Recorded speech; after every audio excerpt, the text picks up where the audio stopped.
Adobe Acrobat Studio, your team's home base. Collaborate within a shared PDF space. You've got your docs, your plans, your specs, and then invite the crew to build what's next. They talk up the teamwork.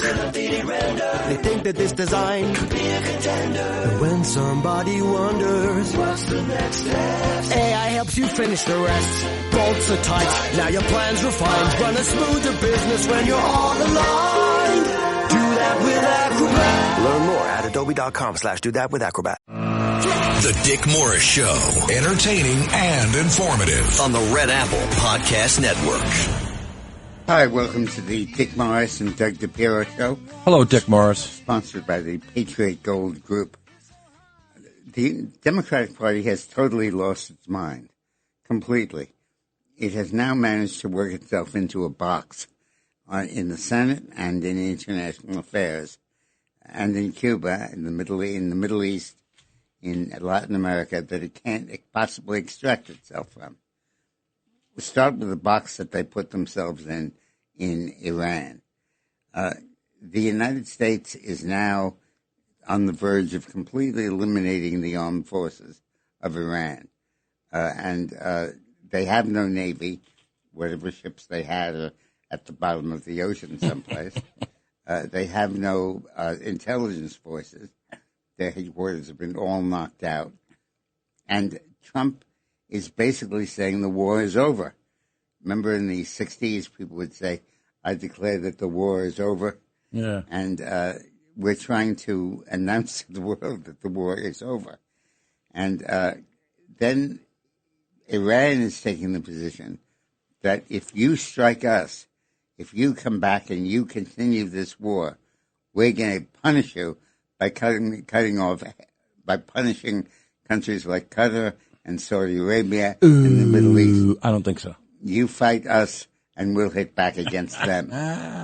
So nobody's hitting the United States. Nobody's talking about hitting the United States.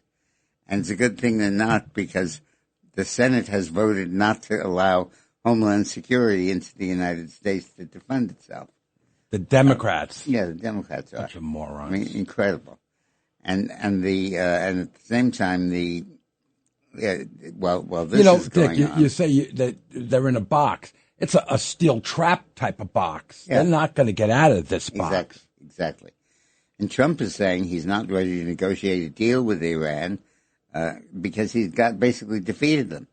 And he says he thinks Iran is keen to come to the table, but the U.S. would fight on for better terms and might bomb Karag Island once again.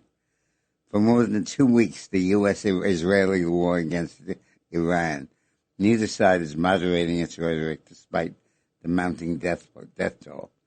Iran wants to make a deal, but I don't want to make it because the terms aren't good enough yet, Trump said. Right. Warning that U.S. strike would step up strikes on the Iranian coast north of the Straits of Hormuz to clear a path for oil shipments to resume. So basically, Dick is going to shut off his volume of his phone so phone doesn't go off while we're talking. So Iran is essentially saying, we are continuing this war, even though we have no navy, we have no intelligence forces, we have no domestic security forces, and all we can do to continue this war and make the United States give up is to bomb a third, fourth, fifth, and sixth countries in the Middle East, who have always been the U.S.'s enemy and Israel's enemy. And if that isn't good enough, we're going to continue to punish the United States by attacking third countries. And while this is going on, the U.S. Senate is beginning debate on the SAVE Act. And for the first time since the 2020 election, we're actually going to have a national vote, a national referendum on the issue of whether or not we should be permitted to defend ourselves. And it's an unbelievable situation. A growing block of House Republicans is now drawing a bright red line in the sand. No more Senate business moves through the House until the Senate passes the SAVE Act in America, right? So the Straits of Hormuz are closed. The U.S. Senate is closed. The ICE is closed. The airports are are closed. Homeland Security is closed. And the Democrats are vowing to keep it that way. The Democrats are closed-minded. Yeah. It's an unbelievable So according situation. to Republican Brandon Gill and Representative Anna Paulina Luna, nice name, this is not some fringe rebellion by a handful of members. It could be 40 to 50 Republicans, more than enough to bring the House floor to a grinding halt. Yeah, I forgot to list that. The House is closed. The House is closed. The front door is closed. Yeah. That threat is politically devastating for the Senate establishment, which has spent weeks dragging its feet while grassroots conservatives, President Trump, and election integrity advocates demanded action on this SAVE Act. The legislation already passed by the House in February would require proof of citizenship and voter ID for federal elections.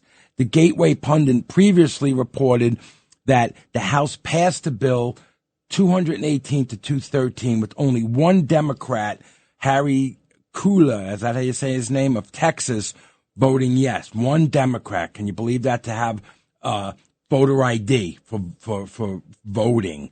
Now House conservatives are making it clear that they are done waiting. During a Fox News appearance with Kayleigh McEnany, Brandon Gill said the House GOP bloc is willing to block Senate legislation. It's already substantial. So he's going to do it. He's making a great name for himself, Brandon.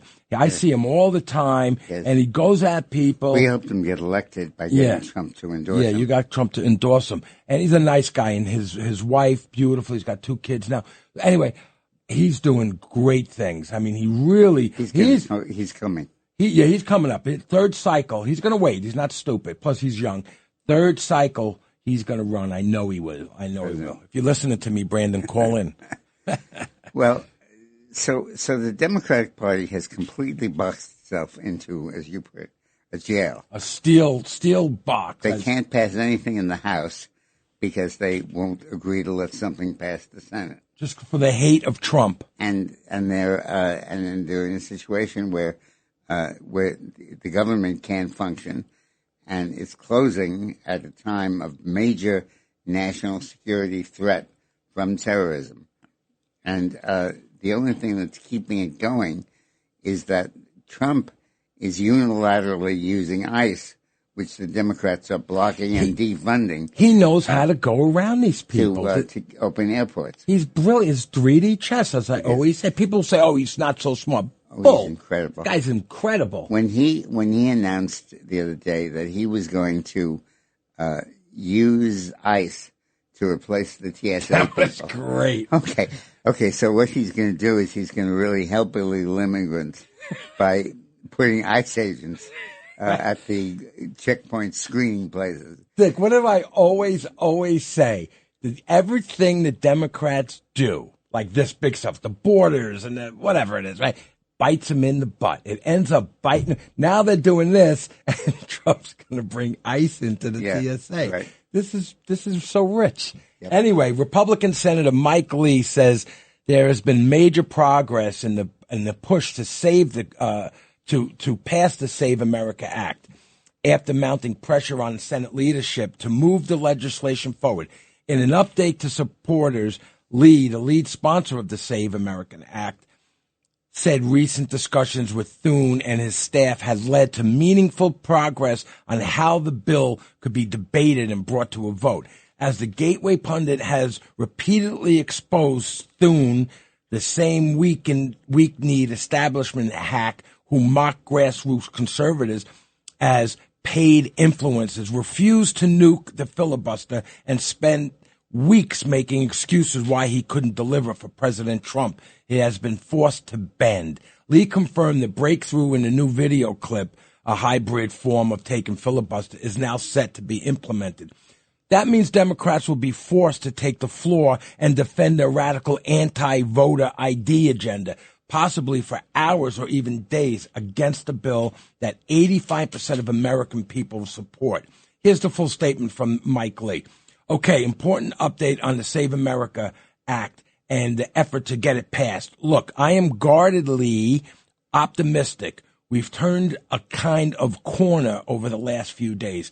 There's been some uncertainty about exactly what procedure we will not be using. In the end, we've been working closely with Leader Thune and his staff. It's hard to believe that, right? And they've been great to work with. What we're coming up with is something that I think is best described as a hybrid version of the talking filibuster. But look, let's not get mirrored down in a nomenclature. I know, what a word to use. How about let's not get down and making names of all these things? How about we just say that? What matters far more than what we call, it is what we do with it. It's not what we call, it's what we do with it. We're going to bring it to the floor. We're going to debate it for an extended period of time before filing cloture. And in my view, he got all these words. And in my view, at least, I don't want to speak for anyone else. This bill needs to remain on the Senate floor before we file cloture for as long as it takes to get it done. Now the fact that the Leader Thune and his office have been willing to work with us on this and that they appear open to a variation of that is a good thing. So let's keep up the momentum. Let's encourage them to continue to do this. Let's put on the bill on the floor. Let's make those who want to filibuster speak and keep it on there as long as possible. So there's a lot of talking going on. We're talking about continuing to talk. But the main thing to take from all of this is that Trump has protected the country by sending the ICE agents into the airport. And the Democrats are threatening to cut off funding that we don't need because he already has the ICE agents going into the airport. Wait, what funding that we don't need? What are they saying? ICE agents. The ICE agents. Oh, yeah. Right. And he's got how many more months left on funding for the ICE agents? He's got a short amount of time left, right?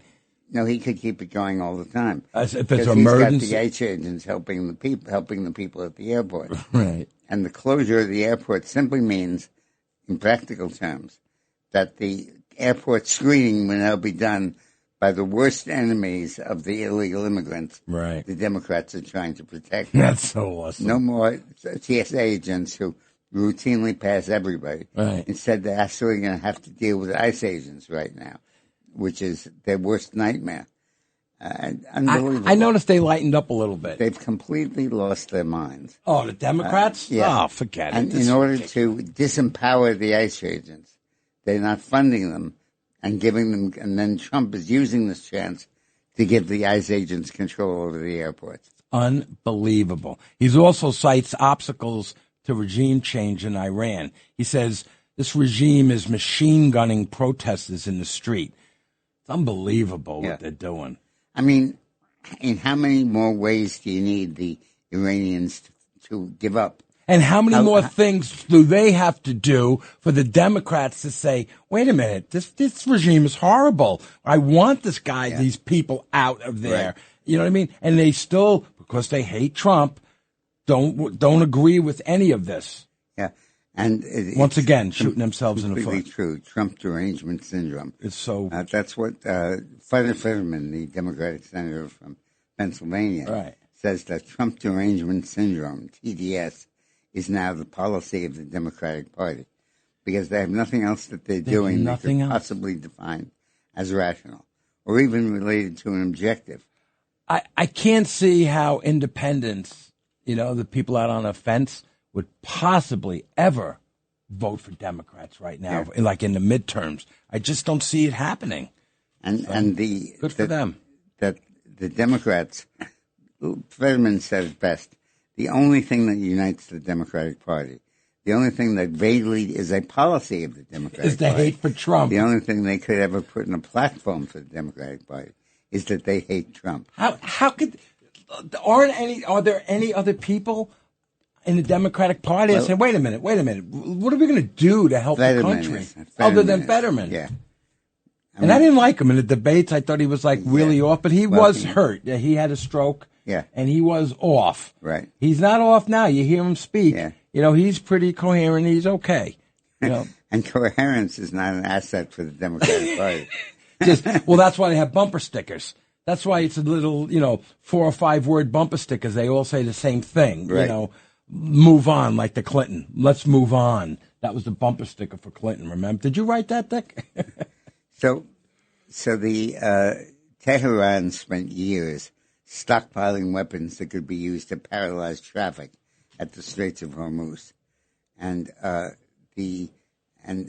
they're implementing this. But what's gone on is that this has stopped Iran's potential supporters in Europe from functioning, because the only people whose oil is really being cut off are the British, the French, the Germans, and NATO. That's Iran oil. Yeah, U.S. oil is doing fine. Mm-hmm. And Iran's mines in the water for 2 weeks have rattled markets and pushed up oil prices. But that is not exposing the U.S. to unexpected oil shocks. And it's more likely, we're increasingly likely to absorb short-term rises in energy prices. Look, the consumers of America know full well that prices are going up right now in the short term. In a week or 2 or 3 weeks, they're going to come down again. There's going to be a new economic boom because oil prices are being reduced. And it's obvious that this is a short-term phenomenon. What's not short-term is the extermination of this regime in Iran and its lack of linkages with its traditional allies. Linkages? Linkages with its allies in the Arab world, who are now the countries being hurt most by Iran's opposition to the U.S. And Iran is floating some bombs over to some of these people. Yeah. They threw a couple of things over. What are you, stupid? Yep. I'm going to tell you right now what I believe. First of all, this economy thing with the gas prices is going to go right back down, because anyone that knows Trump knows he's not going to let this stay at all. One way or another, he's going to figure out how to get the price of oil back down. And he's not going to stay in this fight. He might bail out of this fight. Netanyahu stays in. And if Netanyahu needs him, he's going to come back and help him out. Yeah. So he knows he's got his back. I think that's true. And Trump is essentially, Trump just gave Iran 48 hours to reopen the Straits of Hormuz. Or he's going to obliterate it. Bomb the Iranian capacity to produce electricity. Right. And make Iran subject to a total blackout. And then Iran said, if you're going to do that, we're going to go after your water plants or whatever. Yeah, the main thing is, if you don't do that, we're going to go after our allies. Yeah. And we're going to make our allies suffer. This is just they're like stupid. This is like the scene from Blazing Saddles. Remember the movie? Yeah, I love it. Where they're threatening to lynch the sheriff. And he puts his gun to his head. Puts the gun to his head and said, "Oh, nobody move where they're going to shoot the sheriff." And they didn't say sheriff, but we know what he said. That was great. And they looked at him, oh. Mel Brooks is brilliant, but it's true. No, you know what it's like? It's like a little kid saying, it was like Al Sharpton said, if we don't get this civil right thing passed, I'm going to go on a hunger strike. All right, you fat bastard, go on your hunger strike. You know what I mean? Yeah. You're going to hurt yourself. So this is all right. We're getting red face. And if this seems crazy, if this seems nuts, it is. It's the policy of the Democratic Party. Let me summarize it. We will not permit a bill to pass the House because we're tying up the House and the Senate.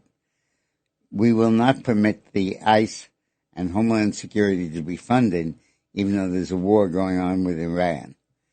And then the Democrats are saying, we're going to keep this up. We're going to continue to strangle this agency, even though they're in the middle of a world war against terror. I'm trying to think who just said this today or yesterday. I'm not sure if it's John Kennedy. I don't remember who. I just read it or saw it today or yesterday about, we should stop getting paid. Congress, Senate should stop getting any money while the TSA guys aren't getting paid. Let's see what happens. But more and he wants to pass a bill. When we have the white ICE agents who are getting paid, that's great. Come in and replace the Senate. I love that. That's 3D chess. That's Trump. I can't wait to talk to him about this. So when we get back, we're going to a break. All right, well, we're going to a break. When we get back, we're going to talk about more good stuff. The Dick Morris Show on the Red Apple Podcast Network.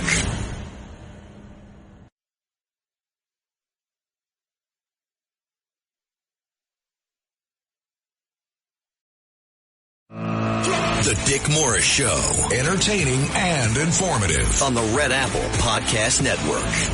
Welcome back to the Dick Morris and Doug DePiro Show, sponsored by the Patriot Gold Group.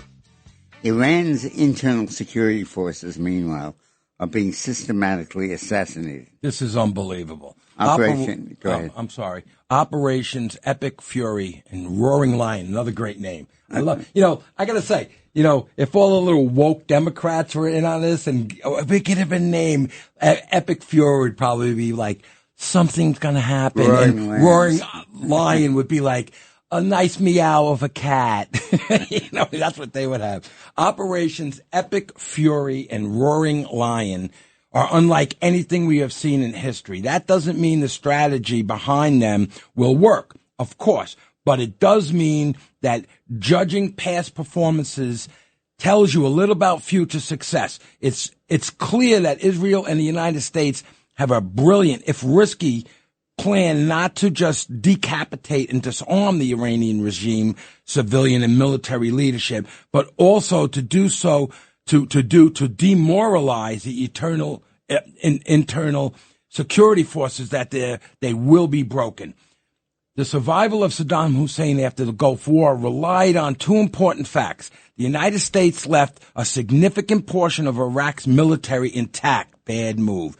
Once we achieved our objective, and we allowed his internal security forces to operate freely, up to the point of allowing Hussein's helicopters to strafe civilians and regime opponents. I remember that. That was horrible. Obviously, there was always a next phase to the war. After the systematic destruction of the regime's ability to strike outside its borders, but displacing the Iranian regime was a secondary objective to destroying its ability to strike back. And despite the naysayers in the Democratic Party, of course, and the media, who want everyone to believe that Iran will remain militarily strong, it is losing its capacity to defend itself. The next phase has begun. As Democrats declare defeat because the war has taken longer than a week, for effing sake, man, even the bombing campaign in Iraq lasted 39 days before the tanks started rolling.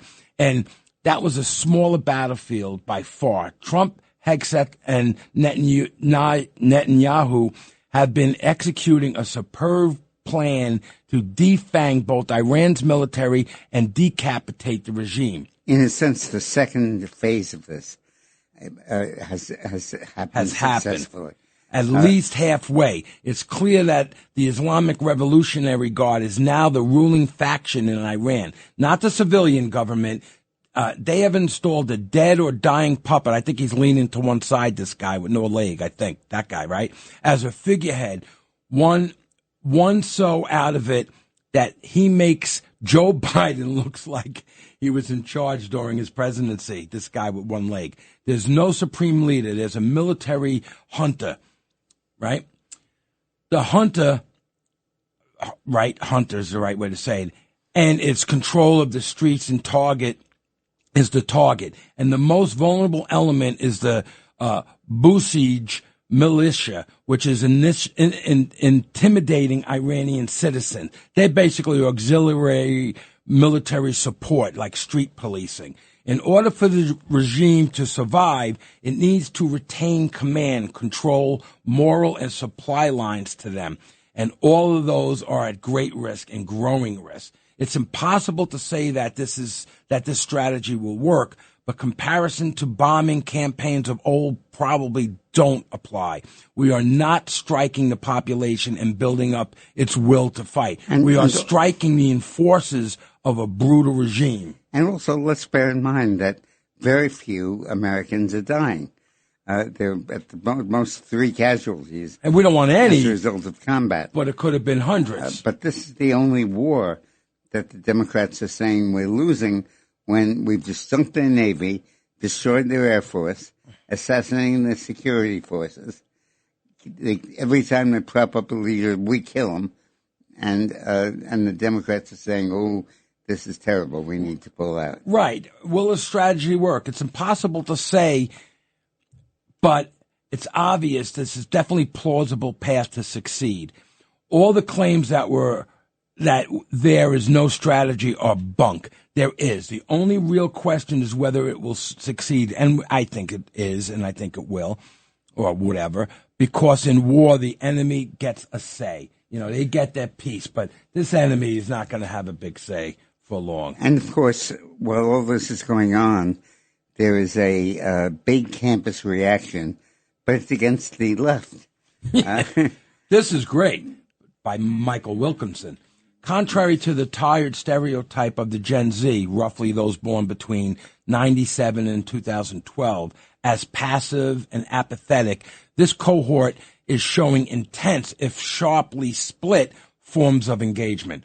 One path dominates elite campuses and their online amplifiers. Furious, sometimes destructive protest over Israeli and Palestine, frequently laced with anti-Semitic rhetoric and couched in the vocabulary of identity politics. The other path emerges in quieter settings, family homes, local churches, and online faith communities, as well as more visible tent revival style evangelism events where young people, especially men, this is key, are rediscovering Christian commitment, traditional morality, and solidarity with Israel, rooting in a biblical conviction. I would like to think Charlie Kirk initiated these young people to really, have this mindset. It's more like a mind gift that Charlie gave these young people.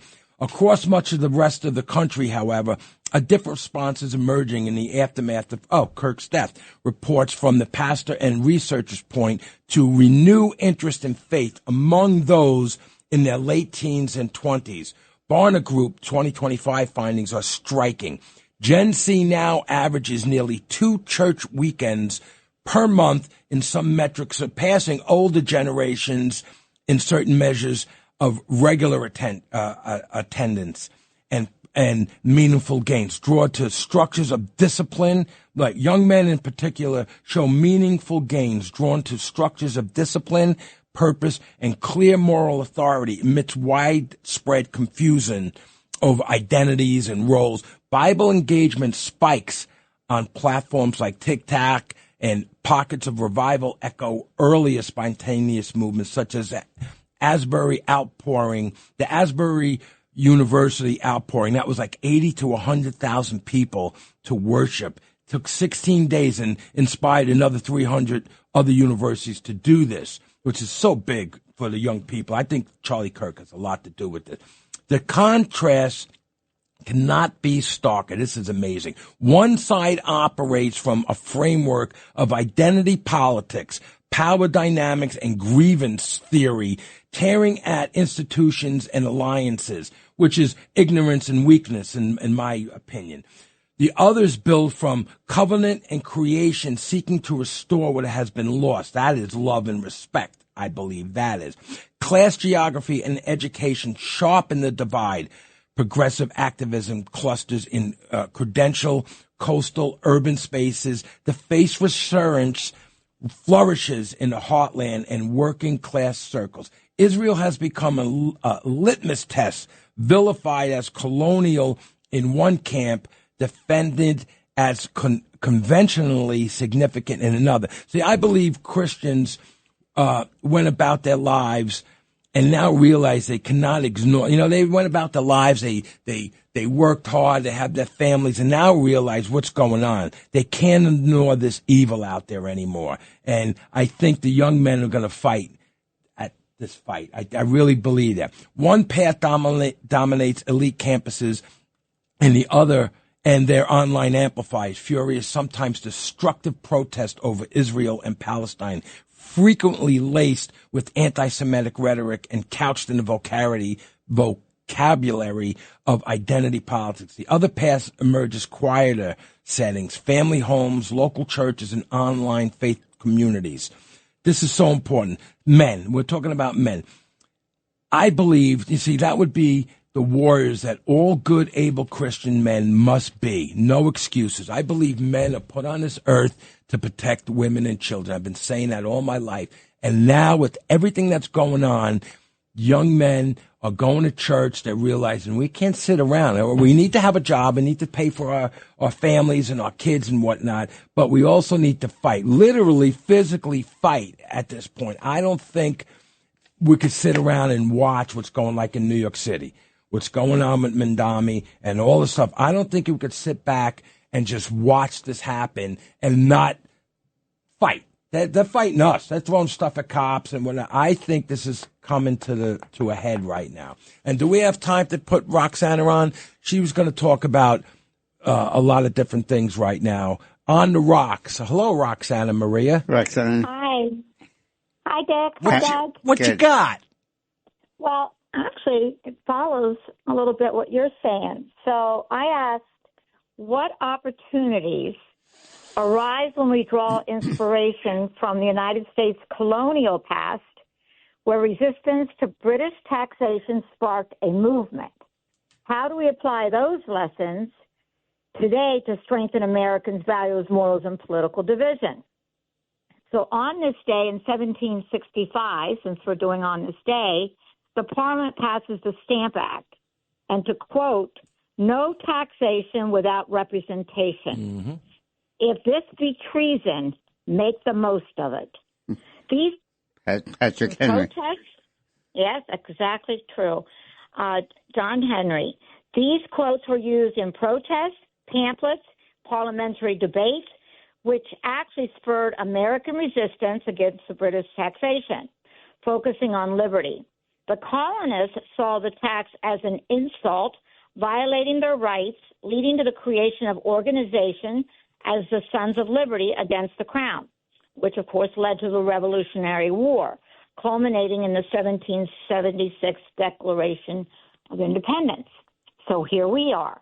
Mandami in the forefront, as well as other Democratic mayors, made promises of a free ride, of that which is anything but free.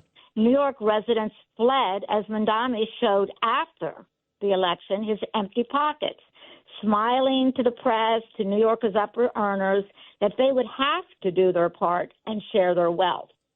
In strained desperation, Hochul is begging now for those same earners to come back, to return. Funny, huh? So one wonders, how does a city that survived multiple destructive actions fall for a charlatan's smile of dishonest claims, posing as an everyman when we now see the imposter, his plan only to tax the people to the point that they can't live possibly a daily life of quality? It's not equalizing the playing field. It's not creating a positive social impact to the residents. Where can there be fair competition, this is history, when you are more disadvantaged, not less?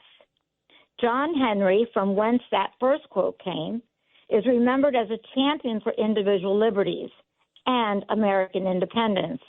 He also, which I'm sure we're all familiar with, quoted, "Give me liberty or give me death," which he quoted in 1775. It could be impassioned today, which leads to what you were saying, Dick, about young men fighting. For living without personal freedom and self-governance to many is worse than death. As Americans, we've seen personally the sacrifices made for these freedoms. President Trump is an example of these personal sacrifices, perhaps a different war fought, but nonetheless a battle still fought where his reputation, assassination attempts, his family and character were attacked. However, at the end of the day, one wonders, where is his personal gain? In his own words, more than 40 years ago, he replied many times in interviews that the U.S. needed strong leadership to stop this decline, militarily and patriotically. He has never steered off course, lost his focus or goals to make America great again. And I, as many Americans, are very thankful for that. Beautiful. Yep. Wonderful point. And drawing the parallel between Patrick Henry's "Give me liberty or give me death" and the developments going on now in Congress, or the lack of development with Congress being closed, is, I think, absolutely brilliant. Thank you. Rock, you were telling me earlier, the Tea Party, right? They threw out like 340 chests of tea, like cases. Was that the number? Yes. You want to know why? 3 hours, 90,000 pounds. Yeah, but it was 340 chests. We need $340 for Betsy McCall to axe the tax. It's perfect with axe the tax, right? And Betsy2026.com in Connecticut, she wants to get rid of the tax. It's funny. It was 340 cases. We should explain that in Connecticut, Betsy McCoy is running for governor as the Republican. And her platform is to repeal the state income tax. How's she going to do it with the money? And she replaces it by getting 340 people to agree to opposing the income tax. And that will trigger a state subsidy of $20 million for her campaign. No. Let's stop this here. She needs $340. That's the maximum you could give her in her campaign. She needs 1,000 people to be $340,000. When she gets that amount, the state will give her $20 million. That's not match, is it? It's not much of a match, but that's what she needs. And it just happened when Roxana was going over this thing with me, and she said 340 cases of tea or chest. I think they call it chest. They threw off the boats or whatever into the Boston thing, right? I go, wow, that puts it together. They wanted to axe the tax. Now, while we're on the subject of axing the tax and of getting rid of the of tyranny where you find it, of no taxation without representation. Right.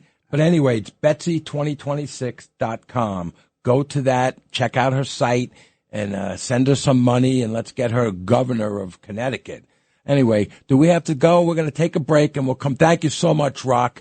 This was fantastic. I wanted to add something really quick, if you don't mind. Yes. I don't know. Go. I wanted to thank Sandra for the introduction to Blakeman as a wonderful candidate for New York as governor. Oh, that's great. Thank you, Sandra. You know what? I'm looking at it right now on the call screen.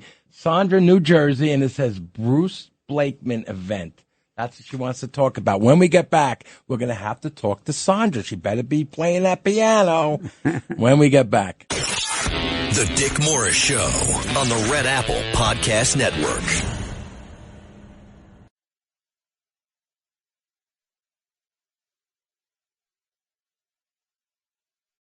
The Dick Morris Show. Entertaining and informative on the Red Apple Podcast Network. So welcome back to the Dick Morris and Doug DePiro Show, sponsored by the Patriot Gold Group. So listen, let's get to Sandra in New Jersey. Hi, Sandra. It was great being with you the other night. Hello there. Did you hear Roxana? Did you hear Roxana? I have to tell you, first of all, it was such a pleasure having all three of you come to the club. I love Roxana. I sat next to her at dinner. I feel like I know her for years. So she's a cute little thing, isn't she? She's adorable. But she's everything that you hear, but only better. Right. So I'm grateful. And I have to say, before Bruce Blakeman came to the club, by the club, we're talking about the New York Women's Republican Club. Go on, Sandra. Right.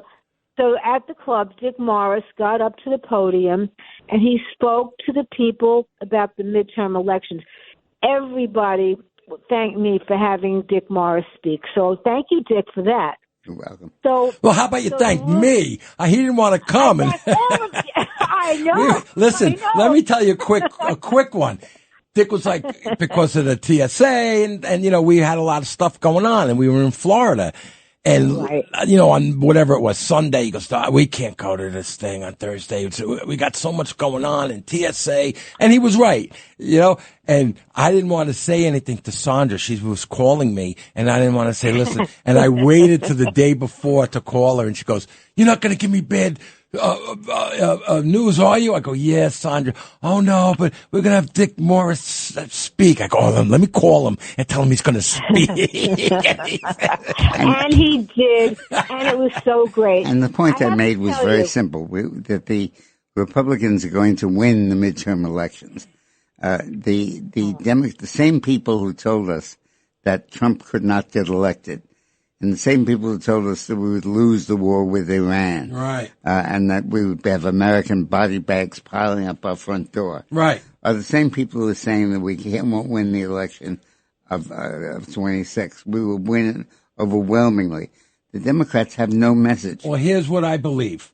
There's a perfect storm right now. You got Hochul and Mancami, Zoran the moron, destroying New York, destroying it. And even the Congress people, and Sandra, you say their names after I'm done talking about this. There's two women, the opera singer and the other nice girl. Caroline Shingle. And Christina Fiorelli, I think her last name. Anyway, and like Dick says, it's almost impossible for a Republican to win in those areas. But no, there's a perfect storm right now with this Mancami guy and Hochul. So there is, at the very least, a lot of people that voted for Mancami are probably not coming out to vote this midterm. Well, when the author and supporter of the taxes in New York, Kathy Hochul, says that her taxes are alienating people and they're moving out of New York and going to Florida. And she says, "You're not New Yorkers, leave." And then she, in the next part of the speech, begs them to come back. Oh, please come back. And said, "We need you to fund the social programs that we need that wealthy. We need wealthy people to come back," or whatever she used. But anyway, let's get back to Sandra. What do you think, Sandra? Well, first of all, the room was electric. Over 160 people came. Great. There was a lot of hope in the room, a lot of excitement in the room. And let me tell you, when you meet Bruce Blakeman in person, he's a lot different than what you see on TV and what you hear on the radio. He has such a presence. Yes. And let me tell you a couple of things about him. He believes in checks and balances, and he made it clear that when he is our governor, he will not let Mayor Mandani fail the people. If he does, Bruce Blakeman will not look the other way. He will stand firm. And I want to say a couple of more things. That same firmness is reflected in his disciplined approach to spending. He canceled the proposed $150 million tax increase.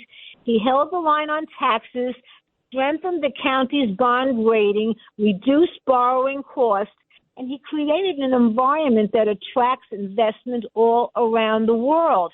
He governs the way families govern at their kitchen table. You know what he said? Look, I'm sorry. Go on. That's okay. No. Let me say what one thing. We talk about this on the show, and Dick mentioned it to him, and his answer was fantastic. Dick said, I forget. This guy can fire the mayor of New York City, pluck him out of that seat and this and that. And he was so brilliant in his answer. He said, "Listen, I'm not going to do that. I'm not going to be a tyrant. It'll look like I'm a king and a tyrant. I'm not going to do that. But if he does anything illegal and he hurts the system illegally, I will absolutely do it." It's the way he gave that answer. He wasn't just going to say, "Hey, I'll take him out of it." He was so smart about how he formed that answer. Yeah. He was so, and he's tall, he's a good looking guy. He looks like he's presidential. He looks like he could be a great governor. Oh, I agree with you 100%. I couldn't get over him. I mean, in person, that's why everyone out there, some way, somehow, get to meet this man. Yeah, you'll like him. Oh, well, you'll love him. And he's the best. And he's Jewish from Ukraine. That's right. I didn't know that. I looked him up afterwards. Roxana actually looked him up. He actually keeps a kosher home. Would you believe that? And you want to know something interesting that I didn't add in my speech? When he was in college, he was the driver for Nancy Reagan. How do you like that? Was he really? Really? Yeah. Wow, I love her. So it goes way back. And his wife is a judge, and his brother worked for the Where is she a judge? In the same district? In her area. Wow. Yes. And she actually gave him when he signed the oath. She did the whole thing. For Really? the oath, Oh, that's yeah. great. I asked him to come on, but I want to wait till next week. Have him come on again and talk about it. Oh, yeah. That would be great. Yeah, I like the guy. Fabulous. And he when we had the first anniversary for the October 7th massacre, as I shared in my speech, he went with Donald Trump to the resting place of Rabbi Schneerson and to pay his respects for what happened on October 7th. He showed up. Beautiful. He shows up for things, not like Mandami, who doesn't show up for anything. You know what I mean? Yeah. Thank you, Sandra. We have to take a break. On the way back, we'll talk about this some more. Thank you, Sandra. The Dick Morris Show on the Red Apple Podcast Network.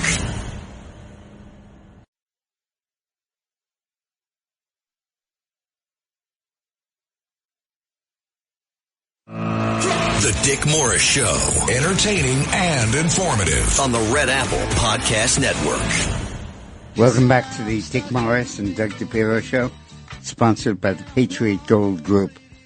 The Foreign Minister of Israel, Gideon Sahar, said on Tuesday that Israel and the U.S. together have effectively already won the war with Iran. They don't know when it'll end because he can't say when the other side gives up. But he said that Israel was trying to remove existential threats. One must be patient. He said he was speaking on the 18th day of a war that has killed more than 2,000 people, but all but 3 of them not American.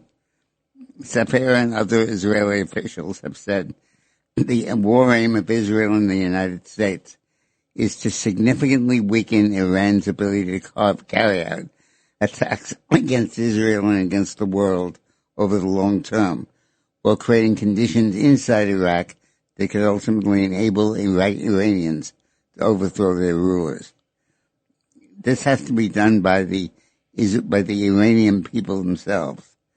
Meanwhile, the Israeli and American military have been carrying out airstrikes on Iran's ballistic missiles and storage and production facilities.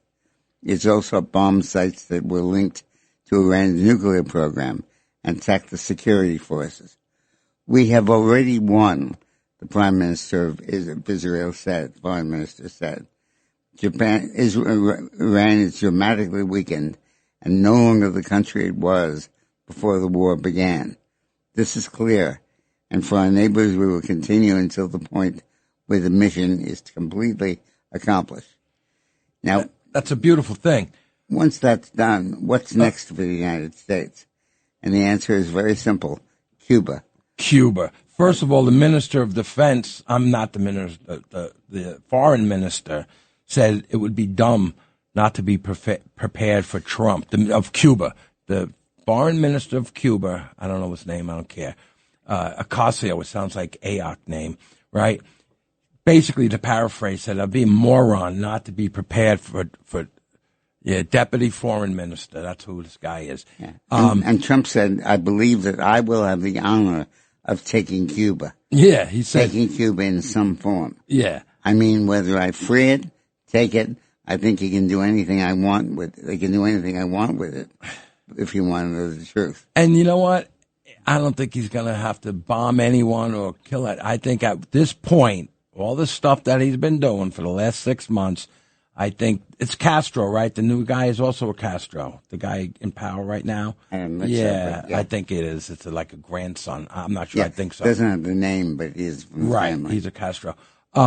I think he's going to go, you know what, honey, to his wife, let's just relax. Let's get it on a boat and go over to, Key West. Cuba's a great place to have a vacation.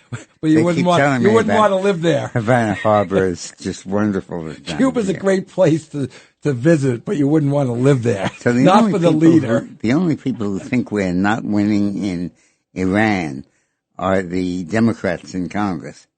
The Iranian government is basically realizing that this war is over. Yeah. And the Israeli government is realizing this war is over. And it's a matter of time until the Democrats in Congress realize the obvious, which is that this war is over. They can't. They can't do it because then they have to actually almost agree with Trump. Oh, the war is over. We're not going to have a horrible crisis on our hands anymore, World War III. They can't do it. They're just not going to do it. And they will say something afterwards when it is over and everyone knows and everyone's back. I'm trying to think of what they would say. They would say some stupid stuff. I was going to say something else. Oh, but this happened and that happened. You killed innocent people. Whatever. Who cares? They're evil. They're so evil. You know what it is? They're dumb evil. I truly believe the negative energy of the universe, the devil, whatever you want to call it, goes after the stupid people and people that need stuff, whether they're entitled to stuff, and that's how they get them. They talk to stupid people, and stupid people just agree. They get around the water cooler, and they all agree because they want to, go to the boss's party. Now, because the United States... We're going to take a break in a second. We got, 2 minutes? 2 minutes. Uh-huh. Because the U.S. and Israel are accomplishing their objectives in Iran, reflecting advice from some of his supporters, including me, Trump may support more limited objectives in the war with Iran. White House advisors reportedly say they believe Trump will want to end the major operations before Netanyahu does. That's okay. Even as Netanyahu and Trump have spoken nearly daily and appear closely aligned, U.S. officials say that differences in the long-term strategy and risk tolerance could emerge as the conflict stretches into its third week. Trump has been described by officials as one of the most forceful voices in favor of confronting Iran militarily. But still, several aides believe the president's objective is more limited, focused on crippling Iran's military and nuclear capability, rather than pursuing full regime change. That's what you said to him. What I've been urging him. Mm-hmm. Senior officials say Trump intends to end the war once the core objectives are achieved. Dismantling Iran's missile system, basically done. Degrading its navy, it's all sunk. Cutting off funding to its terrorist proxies in the Middle East. They're all closing down shop. Bye-bye. By contrast, Israel has pursued a broader campaign, including high-profile assassinations of Iranian leaders and efforts to destabilize the regime. So once you've killed all of their top people, and once you've killed the Ayatollah, and once you've basically strangled their economy, what's left to do? All that's left to do is give the people on the ground confidence that we helped you out, and if you go at that regime, and because see, here's what Trump's going to do. He's going to pull out, like I said this earlier, right? And Netanyahu's going to stay doing what he's doing. He's not going to stop. Netanyahu's not stopping, probably ever. He's just going to keep plucking. And if need be, Trump will say, okay, I'll come in and I'll take care of you. But anyway, we got to take a break. We're at a hard break right now. When we come back, we'll talk a little more about this. Thank you. The Dick Morris Show on the Red Apple Podcast Network.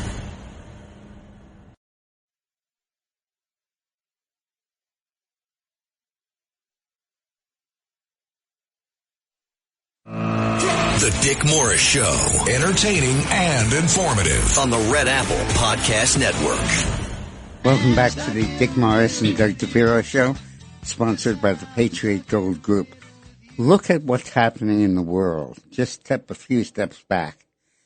Our leading international enemy and sponsor of terror, Iran, is on the verge of collapse. Pretty much. In fact, what's happening today is that Trump said that unless the regime basically steps down, he's going to knock out all of their electric grid. And even we were talking earlier that the UK wasn't going to help us in the Straits, and now they are. We had a story on that, and Dick says, no, now they're helping us. Yeah. So and there are now 20 countries that are working with us. It's amazing. To keep the Straits open. So obviously, there's 20 other countries that believe in Trump right now. Okay. But in addition to that, we have the fact that Cuba is on the verge of collapsing. Yeah, so our leading adversary in the Eastern Hemisphere, Iran, and our leading adversary in the Western Hemisphere, Cuba, are both on the verge of collapse. So we'll touch on this a little more. Trump may advance the idea of a friendly takeover of Cuba by agreeing to allow Cuban exiles to play a role in rebuilding Cuba in light of the tightening U.S. blockade on the oil sales to the island. And by the way, today, as I said, Trump is basically saying that he is going to close down the energy sector in Cuba. And the question is, could Cuba collapse? Since 1959, Cuba has leaned heavily on succession of patrons and friends, the USSR, and more recently, Venezuela. Both of those lifelines are gone. Cuba still gets some aid from countries like Mexico. The U.S. is the largest provider of food and agricultural goods to the island and major source of medicine, according to the State Department. But Cuba's economy is in dire straits. On Monday, Cuban officials reported a countrywide blackout. Economic hardships have led increasing numbers of Cubans to protest in one town. They even recently sacked the Communist Party headquarters and built a bonfire out of its furniture. That's pretty good. A collapse could see Cubans. There are about 11 million try to leave, including to the United States, a traditional destination for people fleeing. Actually, if they were smart, they'd stay there, because if we take them over, right, it's going to be a beautiful place to be. Right. You know, what kind of deal could this be? It's not special operators on helicopters yet, but the New York Times reported this week that the American side wants Diaz-Canel to step down without uprooting the rest of the Cuban political regime. That's arguably the Venezuelan model, in which the U.S. took Maduro but left his apparatus intact with Vice President at the helm. They have to change dramatically, Rubio told reporters Tuesday. They have to get new people in charge. And Rubio's great. He'd be the guy to go down there and I'm the president. Okay, here I am. I'll tell you what to do. Any agreement is bound to include economic reforms. It's expected to open opportunities for Cuban exiles to own businesses on the island and make it easier for Americans to travel there. That requires many changes on both sides. On Monday, Cuba appeared to move in that direction, with Cuban's Deputy Prime Minister, Oscar Paravala, whatever he is, telling NBC, Cuba is open to having a fluid commercial relationship with the U.S. companies and also with Cubans residing in the United States and their descendants. Rubio responded that such changes are not dramatic enough. But let me just say this before we go any further. The Deputy Foreign Minister, once again, I said this earlier, says, in paraphrase, it would be dumb not to be prepared for Trump to come in and do something crazy. You know what I mean? And he said that. So what's left? Nothing. You have the Chinese economy reeling because it's dependent on oil from countries that aren't shipping up yet. Chinese economy reeling because of Iran and the Russia. closing of diplomatic and commercial ties. Mm-hmm. You have Russia falling apart. We haven't talked about Russia in a while. Well, because we're gradually eliminating Russia's power, which is oil. Which is the not so well-read army. That's right. We're replacing Russia with Venezuelan oil in the global oil supply. But then when the United States, when essentially the U.S. and Cuba say we are going to use Cuban exiles and businesses in the United States to rebuild Cuba. To booster Cuba's economy. Yeah, it's really the Miami taking over Cuba. It's really taking... Kind of like the Cubans took over Miami during Jimmy Carter in 1977. Well, just like the Cuban community has rebuilt Miami and basically made the economy in Mexican Florida very, very strong. Mm-hmm. You now have a situation where they're essentially using Cuban exiles to rebuild Cuba.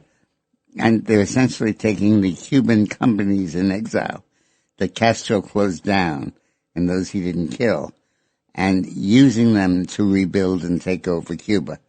This is essentially a boomerang. Yeah. What was the movie, The Godfather Part 2 or 3? And which one? Tell me. I know everything. Where the mafia comes back and basically runs Cuba. Oh, yeah. Now that Batista's dead. Yeah. This is the same situation, but in total reversal.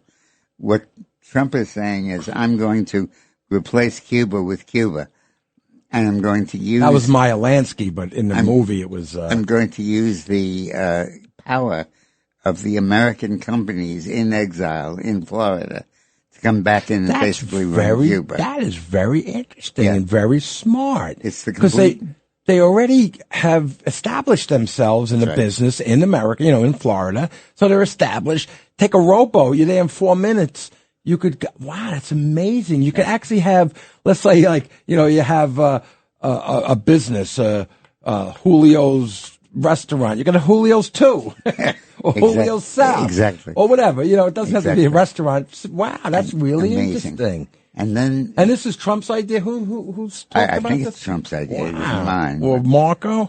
Pretty incredible that we're able to do that. Wow. And it's so simple, too. Yeah. It's not a big stretch. They don't have to go far. Right. They already got the people that are established here. In fact, and people from Florida will be taking their boats, like our good friend Steve. But it's wonderful. And it's the opposite of what we did in Iraq. In Iraq, we tried to use the infrastructure put there by our enemies and tried to use it to advance our goals and control the oil. Yeah, Iraq was a debacle. Here, it's the complete opposite. We're basically re-revolutionizing Cuba. Right. And using the exiles who they chased out of Cuba to come back in and rebuild the country. I just love this idea. And rebuild the economy. I just love the way we're sacrificing the parade up the avenues under the Arc de Triomphe and declaring victory. You know what it's like? It's like almost like Trump coming back into office. Yeah. They're in Florida, now they're coming back. You know what I mean? You know already what they've have done right now or doing in Florida. You already know what they have as far as businesses. And they're just going to bring them right to Cuba, 90 miles away. This is very interesting. Now, there's another maneuver that is... Is it real? Is it really going to happen? Well, we'll see. It's going to happen. We'll see. Wow. Trump is floating the idea, which means it's going to happen. That's right. And the opponents to it will have to agree.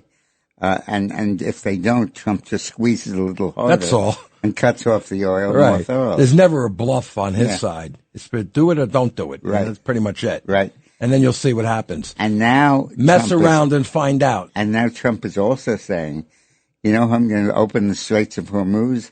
I'm going to open them by... Obliterating. By blowing the whole thing up. Yeah, right. And forcing Iran to reopen it. It's the only way that they'll be able to get electricity. There's enough money in Dubai for them to want to have a peace thing happen. You know what I mean? There's enough power there. It's not even that. It's that there is such power in a literal sense. With Trump, you mean? With the Trump, and he doesn't bluff. Once again, I'll say it 1,000 times. Now, something else interesting is, and also typically Trump, is happening in the U.S. Senate primary in Texas. Cornyn was the senator from Texas and has been. And Ken Paxton, who I support, who is the Attorney General, who is one of the strongest MAGA voices in the country, were forced into a runoff. I think Trump asked you one day on the phone, what do you think of Paxton? Yeah. A long time ago. I can't remember him I think asking. he's the guy you should support. But now what Trump is doing is even more incredible. He is taking the establishment Republicans in the Senate who are saying, oh, no, we don't want Paxton. We've made deals with Cornyn. We've worked with him for years. Leave Cornyn in power. And Trump is saying the only way you're going to get Cornyn to stay in power is to pass my SAVE Act, which permits us to do national changes and require everybody to have photo ID. So he's basically said, until you let Paxton win this primary, and basically let the SAVE Act pass, we're going to stop Cornyn from being the senator, and it's an incredible ability to do that. In the meantime, the Texas Public Opinion Research Poll on March 7th found Paxton leading Cornyn by 49 to 41. And so he's got the people of Texas voting for him.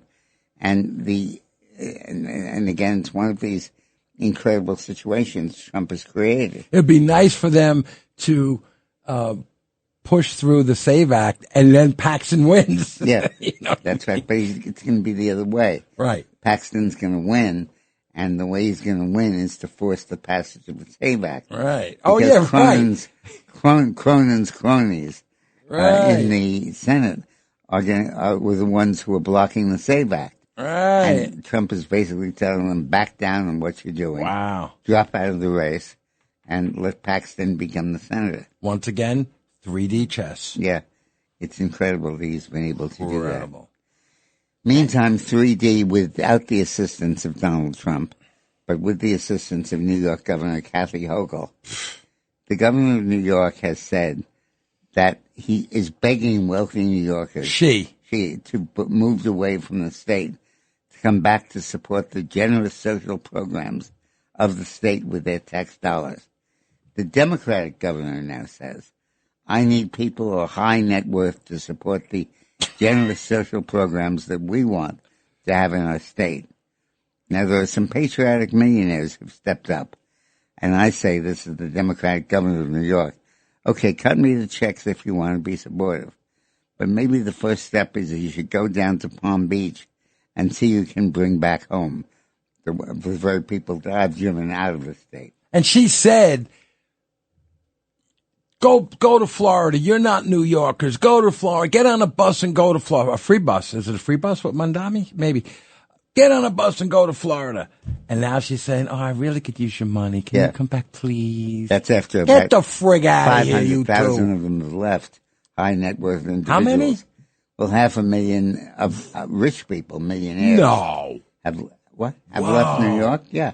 It's closer to 2 million, 2 to 3 million. Wow. But of really millionaire, high net worth people, it's about 500,000.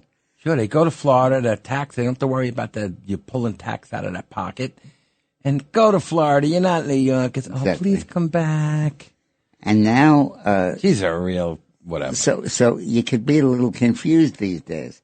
Iran wants to surrender, but can't find anyone to put in power that's going to live. You got the leaning guy, the guy with one leg. Yeah, Is he still alive or he might be dead already? You have that. And now you have the Democrats in the Senate being willing to cave in to permit the SAVE Act to pass. And the governors of the states that are run by Democrats begging them to let their own people back in so that they can fund the social programs they've been pushing. You couldn't write this for a sitcom. It wouldn't work. It would make a good sitcom, actually. Now, the Democrats are saying that Trump's support is fracturing, that the MAGA base is falling apart. But new polling has shown strong Republican support for the Iran war. Reports of Republican fractures over Trump's decision to war with Iran have been greatly exaggerated, according to a new poll shared exclusively with the Washington Post. The JL Partners survey showed that 83% of likely Republican voters strongly or somewhat support Operation Epic Fury, while just 9% say they're strongly or somewhat opposed to military action. Nearly 3/4 of the people in the poll said the U.S. should continue its campaign until Iran's military capacities are destroyed, and 16% saying Trump should stop the war immediately. The only people who say that now there are Republicans leaving to side against Trump are Tucker Carlson and Megyn Kelly. Both of them have criticized the president over the Iran war. The poll showed that 83% of likely Republican voters trust Trump's judgment, and just 6% place more confidence in Tucker Carlson and Megyn Kelly. Even more respondents, 82.4%, agree with Trump's foreign policy views over Carlson and Kelly, while 85% say they take the president more seriously on world affairs than media commentators. You know what this is saying to me right now? You see the way, excuse me, You see the way, I'm sorry, you see the way the Democrats and the useful idiots listen to the news and they just go whatever the news says and they all have their talking points or bumper stickers like I say. This says to me right here that conservative people really look at what's going on. They don't care what Tucker, and I love Tucker. I think he's great, and I love Harsh. I think she's great. They don't care. I'm looking at what's going on. I'm looking at what's going to help me later on. I see this oil will come down at one point, blah, blah, blah. They're not listening to them. They're thinking about themselves. They're thinking about the story that comes into their view, and then they figure out what they think is right and wrong. That's the difference between conservative people and the Democrats that just go with the news. They just go with it. Trump's become a compass. We can tell what the Democrats are going to be for by whatever Trump is against. Right. We got to take a break. What do we have left? We're going to take a break. We're going to come back and talk about Netanyahu. The Dick Morris Show on the Red Apple Podcast Network.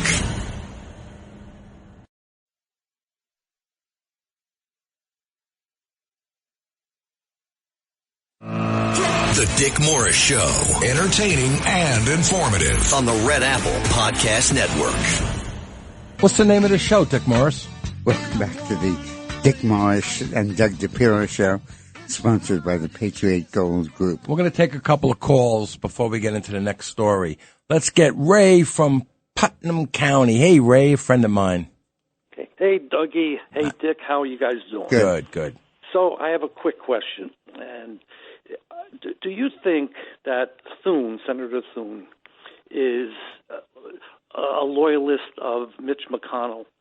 Because that's what it seems like to me. Yeah, I mean, he look that politically is not, but his heritage comes from there. Remember, McConnell ran the Senate for decades, and McConnell basically put Thune into a position to become the leader. Mumbles McConnell. Yeah, so I would be very suspicious about anything Thune says.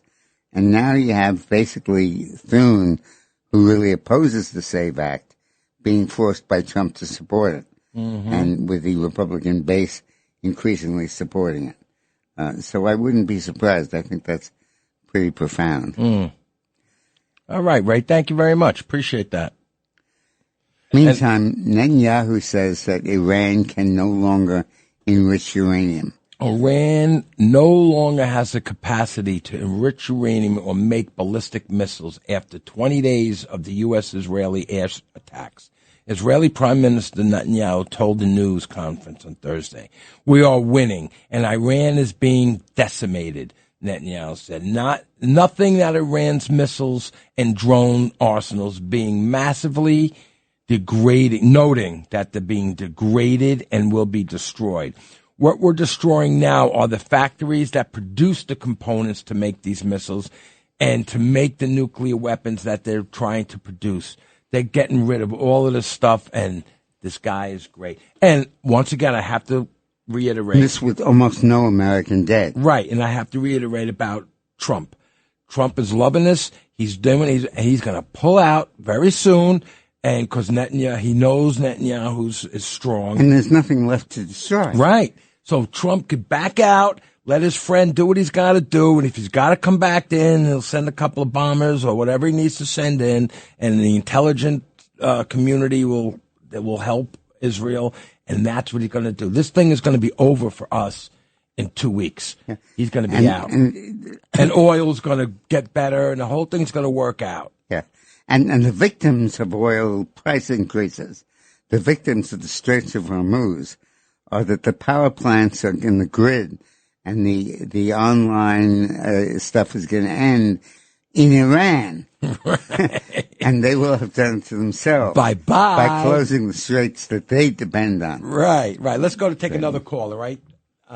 Let's take a call from Patrick in Indiana. It's about Mendummy. I want to hear this. Yes, I'm about Mendani. You said something earlier about the people of New York fighting to overthrow Mandami. Since Tom Holman's already coming in, he should deport Mandani because he passed and take all of his government out of power because they voted on January 2nd to incorporate international law, which is not the law of the United States. Right. So we've talked about this before. Yeah. And international law is basically whatever the judges of international law say it is. And we don't really care about them. Yeah. Now, back in the United States, where the voters determine who runs the country, not the international justices, the trio of Democrats, backed by the Squad, the radical left-wing Squad, suffered blistering rebukes on Tuesday as Illinois voters rejected them in favor of more moderate candidates, prompting questions from onlookers about whether the party's core and momentum could be entrusted to the far-left base. And here I'm really dizzy. The world has totally turned around. James Carville, the longtime Democratic strategist. You got him his job with Clinton. Carville was a driver. Was the driver for a candidate for governor in Louisiana. And I became a Republican. And how'd you meet him? How did you meet the guy? He was my driver. Oh, he was your driver. They assigned him to pick me up at the airport. And we talked a lot about politics. Hey, Dick Morris, how you doing? How you doing? And that was good, right? They gave me a non-English driver. Where's he from? Tennessee? Where's he from? From Louisiana. Is he? I don't know. He is Louisiana. Right. Louisiana, right. So Carville, a longtime Democratic strategist, said the answer has been no for a long time. You can't follow the Squad, and you can't follow the radical wing of the party. Tuesday's Democratic primary in the deep blue state of Illinois questioned the narrative that the Squad-aligned progressives are gaining momentum. We're quoting Carville now. He said, momentum? What momentum? About 15% of the Democratic Party identifies themselves as progressive. And that's unique. They win for 15% in the primaries at most. This is something I've dealt with all my life. In New York, Mandami got 50.5%, which is not overwhelming. And that's hardly the basis for some national movement. So when James Carville says... What's he trying to say here? Tell me what he's exactly saying. That the left wing of the Democratic Party scored some symbolic victories that are locally important. And then making it sound like New York it's bigger. And making it seem like a big change. Mm-hmm. Got it. But in fact, when you look at the other states like Illinois, North Carolina, and other states, you see how limited the extreme left of the Democratic Party is. And this is what I've always said. Whenever the Democrat loses an election, their party always moves to the left. And here that move to the left is ratified and capped by Mandami's success in New York City. But that's a New York City electorate. He only got 50.5% of the vote. That's hardly overwhelming. It's mainly important if you live in New York, which a lot of our listeners do. But don't mistake it for being a mass trend within the Democratic Party. No, huh? Fetterman says it best. He says that Fetterman, who has become an almost constant thorn in the side of his party. Yeah, when asked on the All In podcast program on Wednesday who he thought was the leader of the Democratic Party, Fetterman, the Democratic senator, said, I don't think we have one. I think Trump derangement syndrome is the leader right now. Our city is governed by the TDS. Our party is governed by the TDS, the TDS. Incredible. And he also said it about the Republicans. They're not Nazis. They're not fascists. If he keeps this up, they're going to be punted out in the Democratic Party. He's going to be punted out if he keeps it up. It's just amazing. These people. I said earlier, and this is important, the two young women we met the other night at the Women's Republican thing with Blakeman, they're running in the district here for Congress, correct? Am I right about that? Right. Jerry Nadler's seat. I talked to both of them Saturday, the next day, and I said to them that, I go, what I said earlier on the show, I go, we're in a perfect storm right now. It's almost impossible for a Republican to win in New York City. But with what's going on, I think a lot of these Democrats that voted for the man commie are going to sit back and not come out to vote in the midterms. I really believe that. And I said they have a shot. I mean, it's almost impossible. Like, I know you say there's almost no way, but I think they have a shot in the perfect storm right now. So let's look at the perfect storm. In New York State, we have a serious, significant chance of winning the governorship because the Democratic governor of New York, Hochul, has basically begged her worst enemies to come back to New York and vote her out of power. Listen, when you're gone, honey, they're coming back. Yeah. Turn off the lights. Turn on or turn off. Yeah, but right. You don't need to turn them on, the power Right. You won't have the power to. By the way, we're going to have these two young ladies on the show next week, I think. I'm going to call them and try to have them on. But you're right. All right, go back to the perfect storm. You got Hochul. We've got a good shot of beating Hochul. And even Blakeman's great. And even if we don't beat Hochul, even if we don't elect Republicans, the Democrats are going to be forced out of power because Mamdani got elected with only 50.5%. You mean all the underlings are going to be forced out of power? Right. I think Blakeman's going to win. I don't see her winning. I do not see it happening. And let's continue the world turned upside down. Connecticut may repeal its income tax. And may elect a Republican, Betsy McCoy, to statewide office. And the SAVE Act may be passed in the Senate because the leadership of the Democratic Party is going to have to support the SAVE Act, because they're going to have to do that to keep in power with the Texas primary result. You know, that would Hochul. Now you get Blakeman. Then Betsy McCoy. Please go to her, Betsy 2026, and check her out. Betsy, imagine if Chitterelli won. We would have the trifecta. Yeah. You know? But the difference now is that Hochul is admitting the difficulty she's having in making the books balance with her worst enemies leaving the state.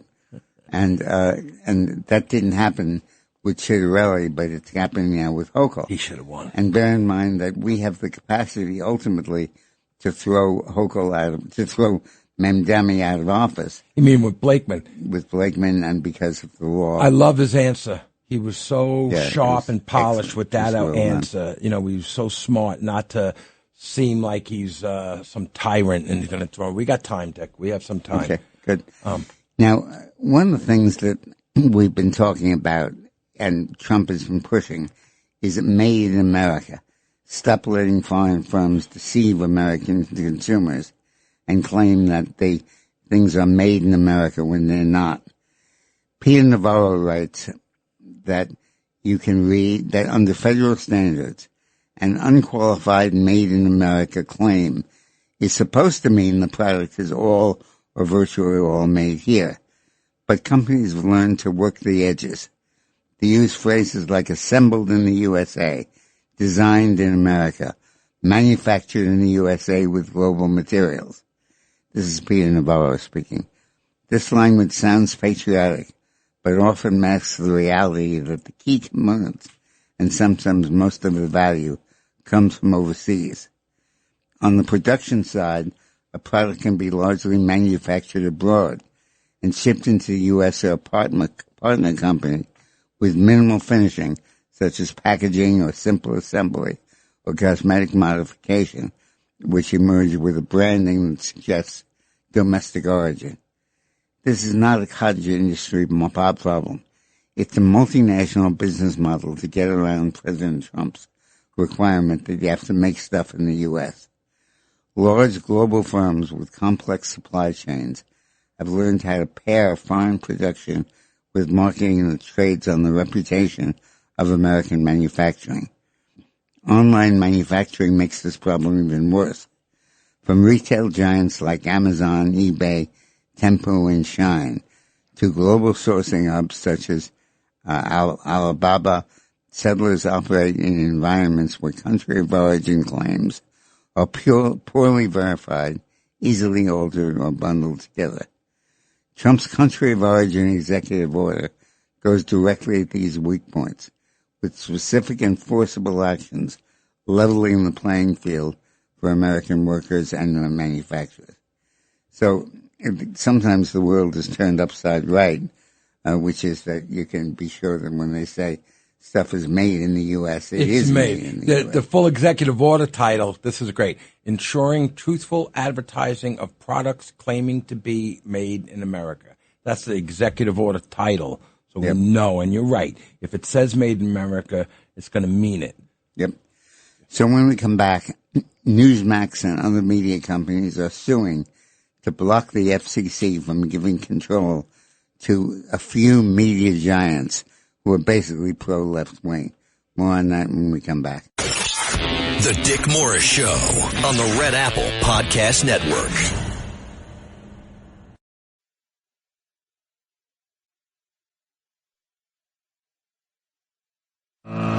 The Dick Morris Show, entertaining and informative on the Red Apple Podcast Network. Welcome back to the Dick Morris and Doug DePiro Show. You know, you could be very dizzy if you follow the FCC. And even under Trump, it moves sometimes in the direction of left-wing media.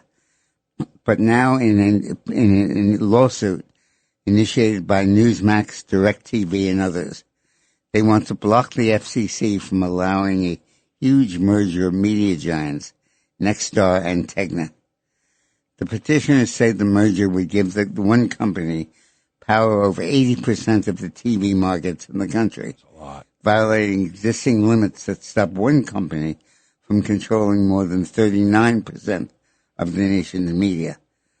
The filing argues that the merger will give Nexstar greater leverage to demand higher ever fees from pay TV distributors, leading to higher prices for millions of subscribers, while also causing immediate harm through cuts to journalists and other workers and reduced competition and viewpoint diversity in these stations, meaning that they're going to... Oh, whatever happened to DEI? We got DEI. At the center of the challenge is the national ownership cap of 39%. Petitioners argue the FCC has no legal power to waive the 39% audience cap. The Commission has no authority to waive requirements mandated by statute unless Congress explicitly gives the Commission that authority. It's hard to imagine a statutory term less ambiguous and precise than numerical thresholds. The petition also says the FCC's Media Bureau could not decide a sweeping issue on delegated authority. Because the FCC has never waived the cap, that's the issue. 39% of TV stations in the country cannot be owned by one company, and that's what the left is trying to get changed now. The challengers further contend that the Bureau, the FCC, unlawfully waived the local television duopoly rule by allowing Nexstar to own more than one major full-power TV station in numerous markets. The lawsuit filing by Newsmax and others says Nexstar and Tegna sought and received a near wholesale waiver of the duopoly rule in 21 markets across the country, even though the FCC precedent requires applicants to show why the deviation better serves the public interest. The petition also faults the FCC for not designating the transaction for hearing. So basically what they're trying to do is that the lawsuit tries to make the FCC more closely and accurately and articulate and enforce the ownership cap that prevents any one company from controlling more than 39% of the TV stations in the country. I mean, that makes proper sense. It does, and it should be the strong conservative position. And the left wants it because of the same reason the media's going to, Right. go to talk to the useful idiots and with their agenda, and that's why they want it. Exactly. Exactly. Now, the Senate Dems have blocked in yet another vote to end the DHS funding cutoff. Senate Democrats blocked a funding vote for the DHS, which would provide the department with funding for the rest of the year. And wait times on airports soar amid a shortage of TSA Senate workers. Democrats voted against the funding for the fifth time, which makes the current partial government shutdown tied for the second longest shutdown in history at 35 days. The vote to invoke the cloture on the funding bill failed in a 47-37 split. Senate Majority Leader John Thune urged Democrats to make a deal that approves funding for the department without major concessions on immigration and customs enforcement reforms. The question is, Thune said, are any number of Democrats going to be willing to actually make a deal and have enough respect for the appropriations process and for the job that we have here to keep the government functioning, to set up and do what may be a hard thing, even though their base is, screaming at them, do something else. In the middle of a war. He actually sounds like he's a little bit on our side, a little bit. A little movement to it. Yeah, a little movement, and right. bear in mind, this is during a war against the leading terrorist country in the world. And the Democrats have cut off funding for Homeland Security. When we most need Homeland Security, we most need to know if Iran has any sleeper cells in the United States. When we most need to find out if they're sending coded messages to terrorists. They're cutting off funding for the DHS. I really believe that the Islamic State really is in the Democrats' mind. I just see it, just same as Mancami guy being the mayor of New York. And Trump agrees with you, because on Sunday he threatened to deploy ICE officers to conduct airport security. I love if this. the Democrats don't agree to funding the shuttered DHS. If the radical left Democrats don't immediately sign an agreement to let our country, and in particular our airports, be free and safe again, I will move our brilliant and patriotic ICE agents to the airports where they will likely do security and where no one better than anyone has ever seen before. So now Holman said he's definitely doing it, I think, tomorrow. He said tomorrow, right? But also Musk is now going to pay TSA guys. I couldn't get it out. The TSA guys, right? And I think he's saying, I must pay. No, seriously. I'm curious if Trump is saying, no, don't do it, because I want to send the ICE guys in. And then after Trump does send the ICE guys in, initiating new ICE agents at our airports, you have, once he does that. This will be the ICE age. Yeah. How many illegal aliens are they going to catch who otherwise would get let through? Right, just walk through. How many illegal immigrants, once they unload their computers and their cell phones. It'd be cool if he leaves this in place. They're going to find hundreds and thousands of illegal immigrants who they otherwise wouldn't catch. This feeds the Democrats. They're like, rah! And while they're stopping them from, the current system doesn't find those people, the ICE agents sure as hell are. They could sniff them out. So when the Democrats are trying to block the ICE agents from enforcing the law in the streets of Minneapolis, you have Trump using them to enforce the law at our airports. I love this. This is also Donald Trump's brilliance at work. And I must pay. I thought that was kind of funny. Let's go to the phones right here. And I don't agree with you, Chris, but Chris from Manhattan. How you doing, Chris? Yeah, hi guys. I got to start off. I love your show. It's like a not miss one. Of all the talk shows, there's you I love, and I love Mark Simone. All right, thank you. You're biased, but you're not in your face. You kind of tell the truth. Well, anyway, okay. Thank you, Getting Chris. on to this, I'm terrified that we're going to lose the election in November, because people go with how they're feeling at the time when they walk in. Mm-hmm. I don't think prices are going to come down by November. They're going to come down by next week. Yeah, I think they the week are. after. But go on, let continue. I think they will, but go on, Chris. I mean, I love Trump.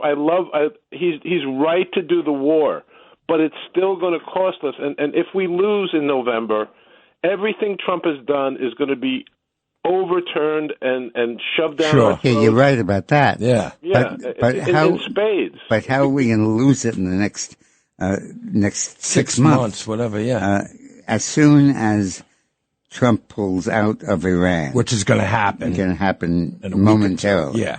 And Israel basically steps in and along with Musk and others, stops the inflation. And Musk with the TSA, as you're saying, sure. You're going to have those prices come down very quickly. In fact, it's a really good, great if it happens, really but good the thing to stock buy market's into. Down like 2,000 points. I mean, people have lost real money. I'm lower middle class, and I'm feeling what's happened in the stock market. I'm not feeling good now. Yeah. That stock market's going to come right back. It's going to come right back in a month, right away, right after this war is over with us. Yeah. When Trump pulls out, it's consumer confidence, the stock market. So leave your money where it is, and it'll grow. Don't pull it out. Yeah. Well, that's good advice from Doug DePiro, our resident financial analyst. Yeah. All I have is cars and motorcycles. That's my Wall Street is thing. We have to take a break, and we're going to come back. Thank you, Chris. We're going to come back in a little bit. The Dick Morris Show on the Red Apple Podcast Network.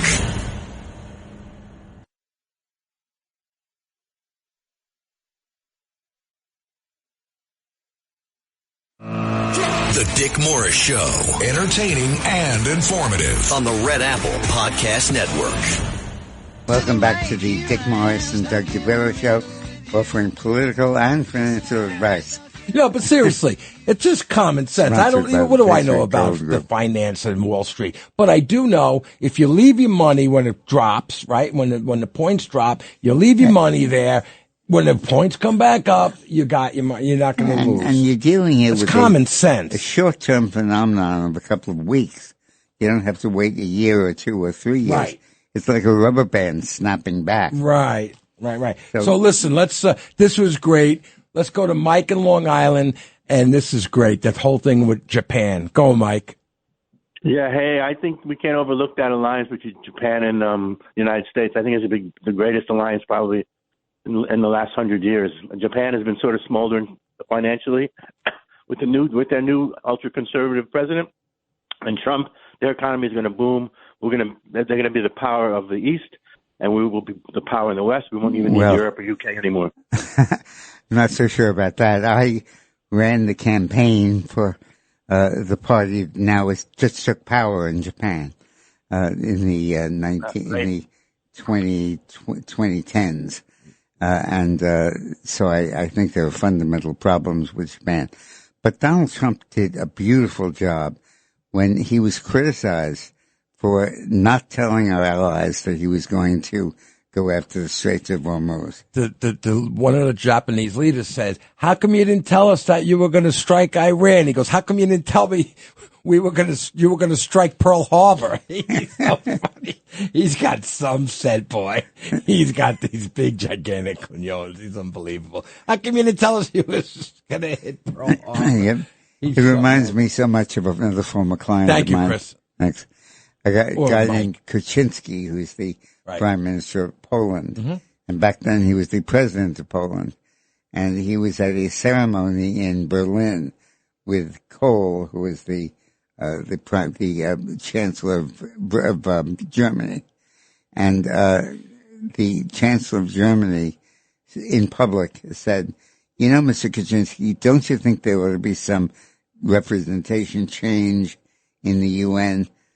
Because we have in Germany now a population, you have a population of about 40 million people in Poland, and we have a population of 80 million people in Germany. Geez. And yet you have the same representation that we do." You killed us. And Kaczynski, who's a Polish patriot, said, well, I have an idea, Mr. President. Why don't we adjust the representation to give us credit for the Poles and the Jews you killed in World War II? Ooh. And nobody else had the guts to say that. Wow, and I don't when he know said that. Everybody went crazy. Wow. And he got reelected by a lot. Yeah. Wow, I never heard that. Right. That's awesome. All right, let's go to Joseph in Connecticut. Where in Connecticut, Joe? Hello, Dick and Doug. I believe that President Trump is blessed with genius, and I believe this to reason. He's blessed with genius and prescience. I'll tell you what, the Iranian situation is going to settle. I knew Iranians, people, when I went to City College in the late 60s, early 70s, brilliant, nice people. Now, I believe that there should be boots on the ground, but those boots should be filled with Iranian free-loving people. The Iranian people are free-loving people, and they will secure that country. So have the boots by Iranians. They will take over. And we have to, America, you have to be patient because the Straits of Hormuz are still filled with many mines. So they're destroying the manufacturing capability of making those mines, and then they will start sweeping them out. They have drones and they have laser and sonar systems that can detect where those mines are. They're estimated there maybe 4,000 or 5,000 of those mines at various levels in the Straits of Hormuz, on the sea floor, in the middle, and on top on the surface. So they will eliminate those with drones. They don't need to send in the SEALs or anything to go after those mines. I agree. They'll be taken out automatically. And I like the idea of boots on the ground being Iranian patriots or whatever you want to call them. Sure. Yeah. I love that. That's great. Where in Connecticut, Joe? I know you guys are in Connecticut. I've been up here. I left the Bronx. I lived in the Bronx for 40 years since I came from Italy. I spoke with you before. Next time, I do want to speak about Hochul. I spoke with you guys before about Hochul. But that's next time. Right. But I came up here when Giuliani just became mayor. Oh, the great. 3 young kids, and it was dangerous, and taxes were galore, so Connecticut was better at that time. And I'm for Betsy McCall. I hope she takes over as governor. Wouldn't that be great? Be fantastic. So where are you? I'm in Fairfield. Fairfield, beautiful. Yeah. Great. What town? I'm in the middle. I teach up here. I'm a college professor. Beautiful. And I used to teach in the Bronx many years. I taught at Fordham Prep for 20 years. Well, you the guy telling us about the EVs and the different hydrogen? Yeah. Yep. Oh, do me a favor. You were going to call me. Do me a favor. I've lost your number. Give it to the guy on the phone in the booth. I wanted to call you. I have a lot to say. Thank you. All right. Good. Thank you, man. Have a good one, Joe. All right. This is another good one. Bill from New Jersey about the real ID. Absolutely. Hey, Bill.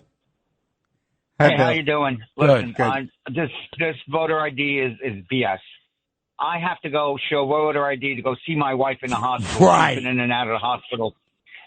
In and out of the hospital maybe 15 to 20 times in the past 5 years. Right. Or maybe 6 God years bless. now. Don't travel in the snow. You got to have ID for that, too. Oh, yeah, right. Remember Mandami said if you want to shovel snow, you got to have 2 forms of ID. Yeah, right. Right. Go on, Bill. Well, sorry. It's absolutely crazy. I mean, I have to have ID for everything. Everything. Even for voting, even to go into an office, a government office, I have to show ID. Yeah. Now, who doesn't have ID? Everybody's has it's ID. Bull Everybody. crap. It's just bull crap. Yeah. And one other thing too. Don't get me wrong, I love Trump, but every time he just says Biden, he has to throw in and say Biden and the Democrats are doing this. He has to throw that in. Don't just put it on Biden because everybody thinks that if you just get rid of Biden, everything's going to be good. Yeah. No, you got to get rid of that whole cabal. Right. It really does hate our country. They're not patriots at all. Absolutely. Not at all. Absolutely. Thank you, Bill. Good. I like your verve. So, Dick Morris, this is a great show. I think we don't have time. Are we for out of time already? No, we got 1 minute. You want to take Mary? I think we're going to have a thing with Mary from New Jersey. Anti-ice.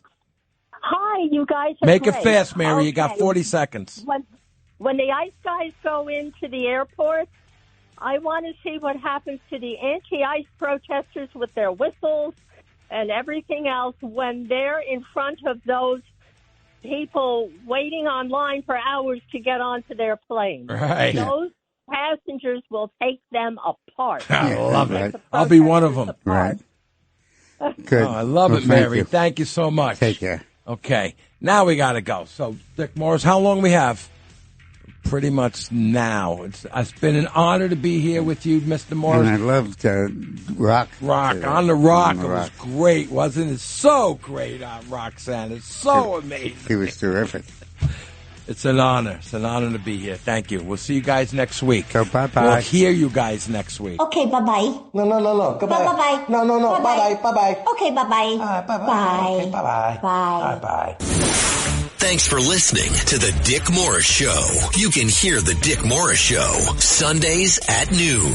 If you like the podcast, share it with your friends and listen anytime at WABCRadio.com and download the WABC Radio app. Hit that subscribe button on all major podcast platforms. Plus, follow WABC on social on Instagram, TikTok, Facebook, and X. See you next time for a new episode so you never have to wonder. What the heck is going on here?